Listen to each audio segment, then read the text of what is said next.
বিসমিল্লাহির রহমানির রহিম। আসসালামু আলাইকুম বন্ধুরা, কেমন আছো? আশা করি যে যেখানে আছো সবাই ভালো আছো। আজকে কাঁচা পাকা বড়ইয়ের মশলা আচার বানাবো। সেই জন্য এখানে নিয়ে নিয়েছি আমি 1 কেজি মতো কাঁচা পাকা একদম টকটকে লাল কাঁচা পাকা বড়ই নিয়ে নিয়েছি। এই আচারটা কিভাবে বানাবো সম্পূর্ণ ভিডিও দেখতে থাকো, আশা করি ভালো লাগবে। এই পর্যায়ে আমি আচারের বানানোর প্রসেসে চলে যাচ্ছি। বন্ধুরা আমার সাথেই থাকো। এই আচারটা বানানোর জন্য প্রথমে আমাকে একটা স্পেশাল মশলা করে নিতে হবে। সেই জন্য এখানে নিয়ে নিয়েছি আমি কিছু এক্সট্রা সরিষা আর পাঁচফোড়ন একসাথে দিয়ে দিয়েছি।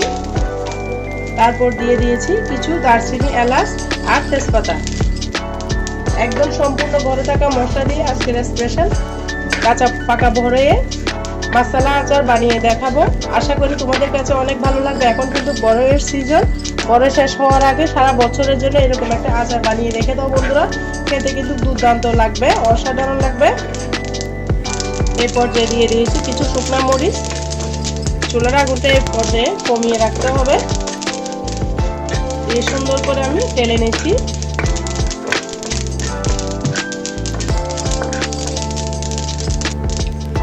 এই মশলাটা আমি উঠিয়ে নিচ্ছি, ঠান্ডা হলে ব্লেন্ডার করে নেব। তোমরা চাইলে শিলপাটার মধ্যে বেটে নিতে পারো, একদম খুব সহজভাবে দেখাচ্ছি।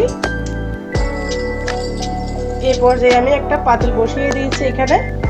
এই পর্যায়ে সমস্ত বড়ইগুলো, কাঁচা পাকা বড়ইগুলো আমি ঢেলে দিচ্ছি।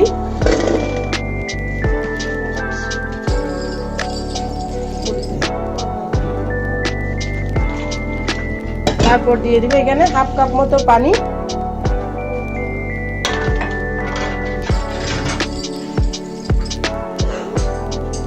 পানিটা দেওয়ার পরে সুন্দর মতো আমি ঢাকনা দিয়ে ঢেকে দিব।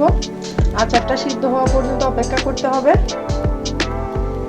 মাঝে মধ্যে নেড়ে চেড়ে দিতে হবে, ফুটে আসা পর্যন্ত অপেক্ষা করতে হবে। একদম গাছ থেকে টসটসে পাকা এরকম আচার দিয়ে, বড়ই দিয়ে কিন্তু এরকম মশলা আচার বানানো হয় বন্ধুরা। আমি বটোগুলো আগে ফেলে দিয়েছি, তারপর ধুয়ে নিয়েছি। আমি অপেক্ষা করতেছি ফুটে আসা পর্যন্ত। বন্ধুরা আবারও 2-3 মিনিট পরে ফিরে এলাম। দেখতে পারতেছো আচারটা বড়ইগুলো ফুটে উঠেছে। আমি ঢাকনা দিয়ে আবারও ঢেকে দিব, একদম গলিয়ে নেব বড়ইটাকে। আবারও আমি নেড়ে ছেড়ে দিচ্ছি। দেখছো বন্ধুরা বড়ইগুলো নিজে নিজে ফেটে গিয়েছে। এই জন্য অবশ্যই কাঁচা পাকা বড়ই নিতে হবে, না হলে কিন্তু তোমাদের মশলা আচারগুলো পারফেক্ট হবে না। আমি এভাবে সুন্দর করে আচারটাকে গলিয়ে নিব, মিক্স করে দিচ্ছি খুন্তির সাহায্যে, দেখতে পারতেছো। আর বন্ধুরা একটা লাইক দিয়ে সম্পূর্ণ ভিডিও দেখার অনুরোধ রইল।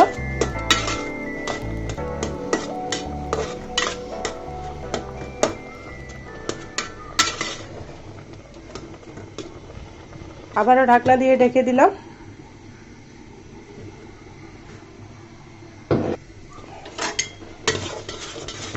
আবারও আমি নেড়ে চেড়ে দিচ্ছি, ঢাকনাটাকে সরিয়ে একদম গলিয়ে নিব, যেন বড়ের বুটা থেকে আচারটা ছিঁড়ে আসে। এভাবে ফুটিয়ে নিতে হবে, দেখতেই পারতেছো।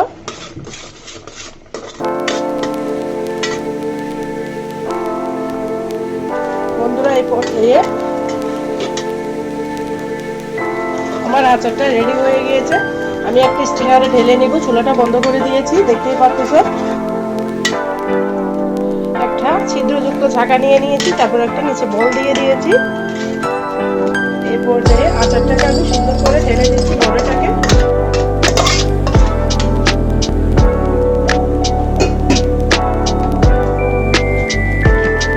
ঢেলে দিয়ে সুন্দর করে ছেঁকে নিয়ে নিতে হবে বন্ধুরা।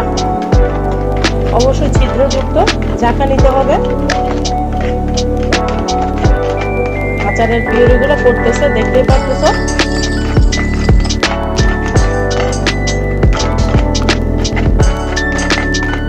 সুন্দর করে আমি ছেঁকে নিচ্ছি।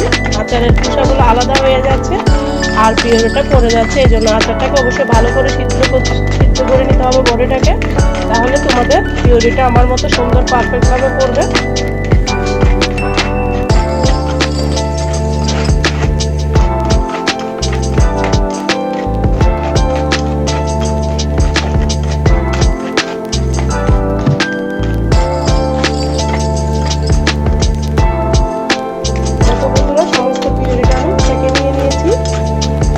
গরম আছে সেজন্য আমি হাত দিয়ে ধরতে পারতেছি না। তোমরা চাইলে ঠান্ডা করে হাত দিয়ে ছেঁকে নিতে পারো। আমি চামচের সাহায্যে ছেঁকে নিচ্ছি। দেখতে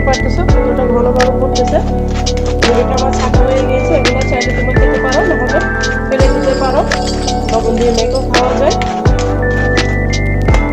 রেডি হয়ে গিয়েছে আমার পিউরিটা। দেখো বন্ধুরা আমার ছাকা হয়ে গেছে। এই পর্যায়গুলো আমি দিয়ে দিচ্ছি, বিচুগুলোকে ফেলে দিয়েছি। সুন্দর মতো আমার পিউরিটা রেডি হয়ে গিয়েছে। পিউরিটা আমি ছেঁকে নিয়েছি। এই পর্যায়ে চুলার মধ্যে একটা প্যান বসিয়ে দিয়েছি, দিয়ে দিচ্ছি হাফ কাপ মতো তেল, হাফ কাপ মতো সরিষার তেল দিয়েছি আমি। আমার পিউরিটা যেহেতু অল্প সেজন্য আমি অল্প তেল দিয়েছি, তোমরা চাইলে বেশি তেল দিয়ে করে নিতে পারো। তেলটা গরম হওয়া পর্যন্ত অপেক্ষা করতে হবে। তেলটা গরম হয়ে আসলে এখানে দিয়ে দিব 2টা এলাচ আর একটা দারচিনি বড় মিডিয়াম সাইজের, দিয়ে সুন্দর মতো এটা একটা ফ্লেভার নিয়ে আসবো। সুন্দর একটা ফ্লেভার নিয়ে আসতে হবে। এই পর্যায়ে আমি ছেঁকে রাখা পিউরিগুলো দিয়ে দিচ্ছি।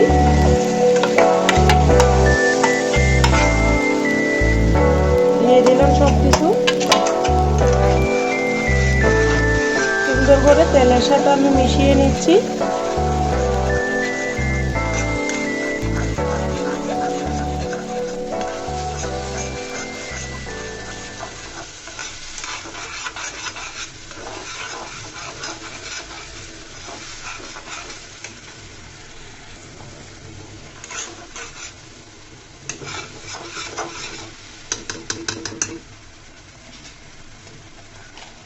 এই পর্যায়ে দিয়ে দেবে এখানে হলুদের গুঁড়া, তারপর দিব লাল মরিচের গুঁড়া,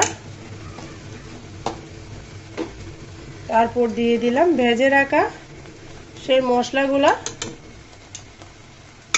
সুন্দর করে মিশিয়ে দিব।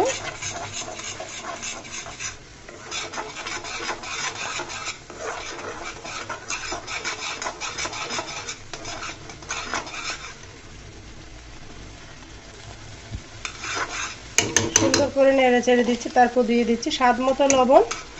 আমার আচারটা বেশি টক না, সেই জন্য আমি চিনিটা হাফ কাপ দিয়েছি। দিয়ে সুন্দর মতো মিশিয়ে নিব। লবণটা যার যার টেস্ট মতো দিবেন। সুন্দর করে আচারটাকে আমি কমিয়ে নিতে হবে জাল করে। একটু ধৈর্য ধরে বারবার নেড়ে চেড়ে আচারটাকে জাল করতে হবে। খুব সহজ, বড় সিজন শেষ হওয়ার আগে এই আচারগুলো বানিয়ে সংরক্ষণ করে রেখে দেন বন্ধুরা, সারা বছর খেতে পারবেন। বাচ্চারা তো অনেক খুশি হবে এরকম একটা আচার পেলে। বন্ধুরা দেখো আমার আচারটা আঠালো হয়ে গিয়েছে। এই পর্যায়ে আমি দিয়ে দেব 1 চামচ ভিনিগার। এই ভিনিগারটা দিলে আচারটা দীর্ঘদিন ভালো থাকবে। বাইরে রাখলে, নর্মাল ফ্রিজে রাখতে হবে না, বাইরে কিন্তু 1 বছর পর্যন্ত আপনাদের এই আচারটা ভালো থাকবে। আর যদি ভিনিগার না দেন অবশ্যই রোদে শুকিয়ে আচারটাকে রাখবেন, তাহলে আপনাদের আচারটাও ভালো থাকবে।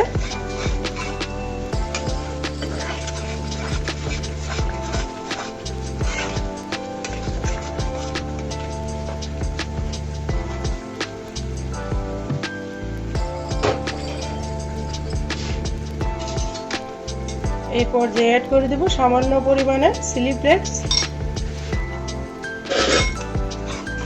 দিয়ে সুন্দর মতো নেড়ে ছেড়ে নিব।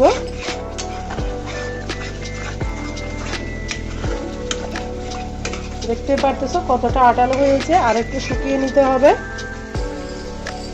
দেখো বন্ধুরা আমার আচারটা একদম শুকিয়ে আটালো হয়ে গিয়েছে। এই পর্যায়ে আমি আচারটাকে নামিয়ে নিব।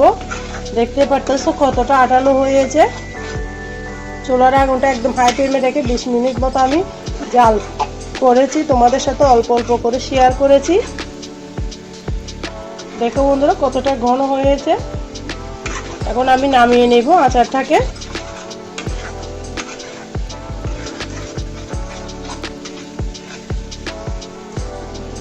আচারটাকে আমি একটা স্টিলের প্লেটে ঢেলে নিচ্ছি। অবশ্যই স্টিলের প্লেটের মধ্যে ঢেলে নিবে।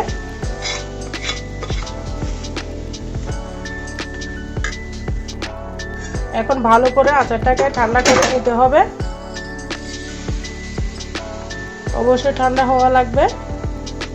আমি ভালো করে ছড়িয়ে দিচ্ছি, দেখতে পারতেছো ঠান্ডা হওয়ার জন্য।